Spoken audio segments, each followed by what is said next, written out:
Welcome to step 5, the final step in the Poemcraft journey. Thank you so much for staying with me and for going through this journey together. Today, we're exploring the ode, and the ode is a lovely poetic form to end our Poemcraft journey on. Why?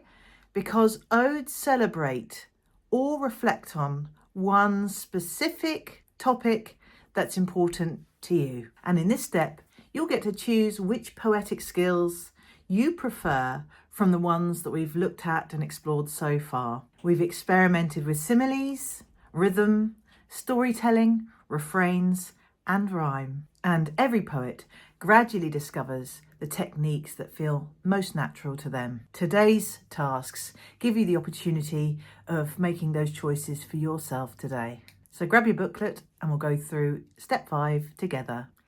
Welcome to this last step in the Poemcraft journey.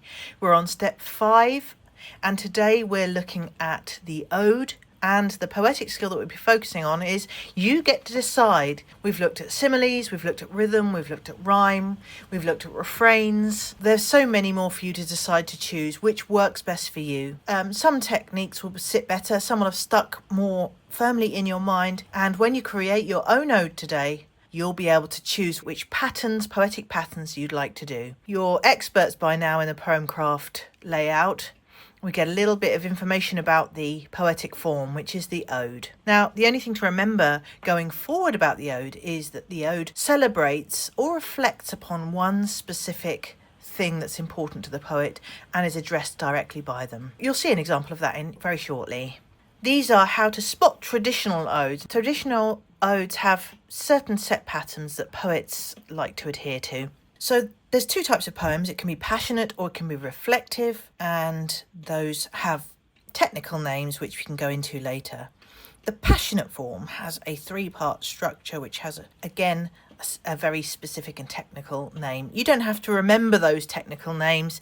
All you have to remember is that it's got a 3-part structure. Odes use lots of imagery, and so that's something that we can really focus on too. Now let's look at an example of an ode. Now this is where we get a more modern poet, Paolo Neruda, and he, as you can see, has written an ode to an onion. That might seem humorous, it might seem trivial, but it takes the subject, the onion, very, very seriously. Now, traditional poets, let's take for example John Keats, took the form very seriously and wrote very highly stylized poems. He wrote a famous one called To Autumn, which is an example of a Horatian ode, which is the more reflective, more calm version. But To Autumn by John Keats is definitely worth a read, so it's worth looking up. Paolo Neruda's modern one here is something that sounds simple, but in fact is very stylized, very intentional, very creative.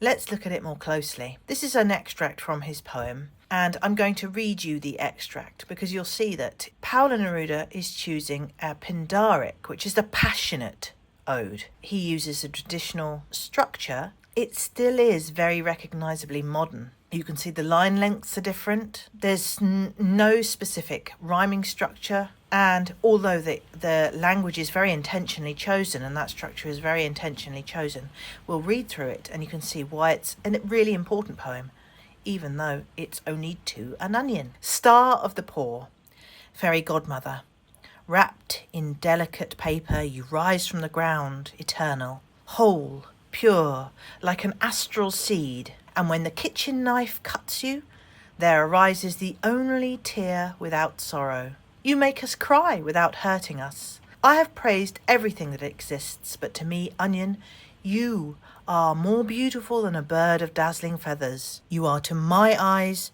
a heavenly globe, a platinum goblet, an unmoving dance of the snowy anemone.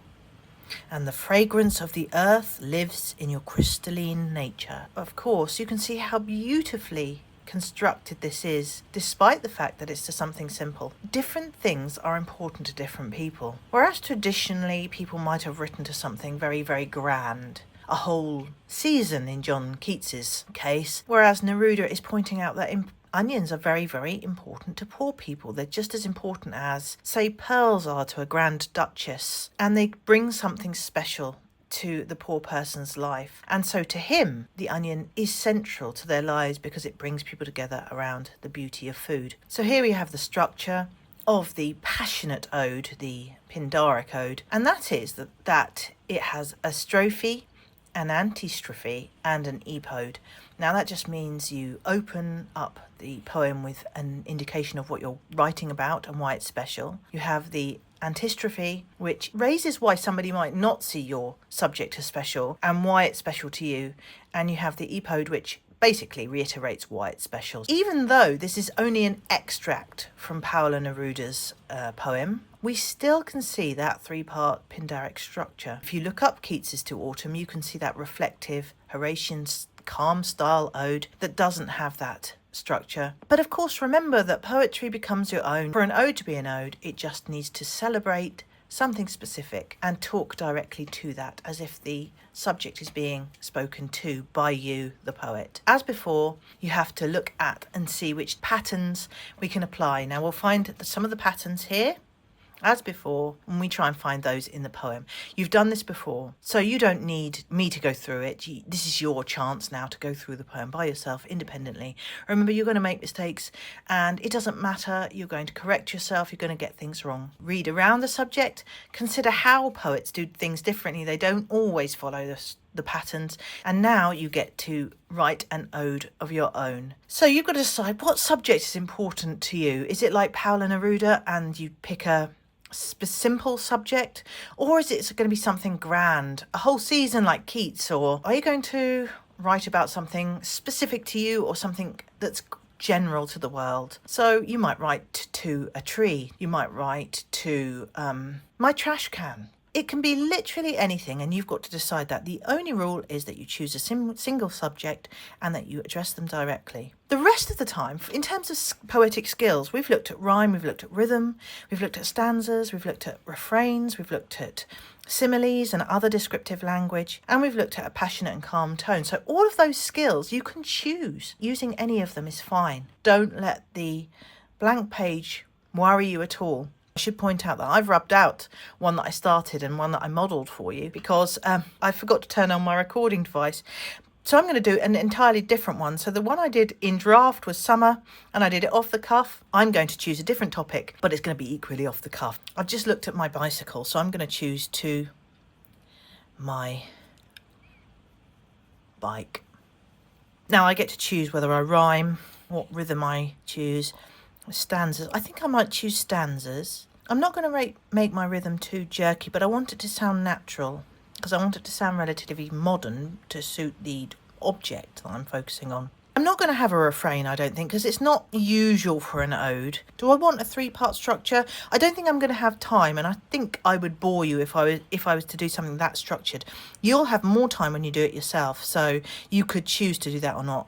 And so I can choose probably a more calm tone. I think that's going to be fine. I'm going to do my best, and I'll try and get a simile in there as well. Right, let's start. So off the cuff. Bike. Oh, my bike. That's a declaration. I'm addressing my bike. Bike, oh my bike, you do so much for me. That's one poetic line, but I'm using 2 spaces for that. That's fine. It doesn't mean I'm starting a new stanza. That's just one poetic line. Bike, oh my bike, you do so much for me. Yards, meters, miles, we ride together. Wheels turn like, now this is where I'm going to try and get my simile in. Wheels turn, what turns? Time, like time passing. Bike, oh my bike, you do so much for me. Yards, meters, miles, we ride together. Wheels turn like time passing. Yeah, I like that rhythm. That sounds quite nice. I think I'm going to end the stanza there. I'm going to start a new stanza, a new group of lines. Like time passing. But I'm going to connect the 2 stanzas by saying time again. So time passing. Time will pass anyway. It does. But we can pass it as a moving target. I like that. I don't think it's a particularly original thought, but on your bike sounds slightly light-hearted. Rather than being still. We are not... It's tricky to think of a word there. What's still?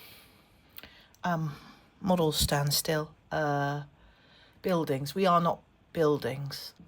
No, I was going to put buildings, but I don't like buildings, so let's have statues. We are not statues. Okay. I could go on further, but I think that gives you a good indication of how you can write a poem off the cuff. You can make mistakes. You can decide on what you want to include in terms of poetic skills. The most important thing, though, is to just enjoy it.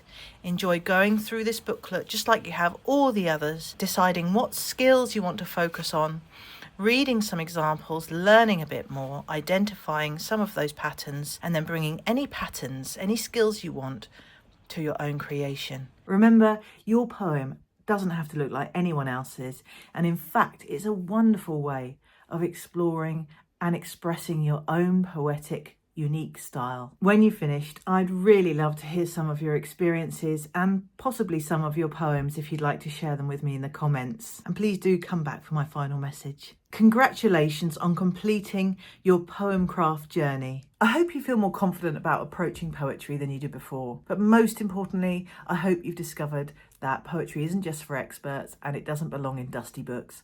That poetry can be explored and created by anyone, providing you come with curiosity and with a willingness to experiment. But I hope it's only the beginning of your journey and of the many poems you're going to read, analyse and create.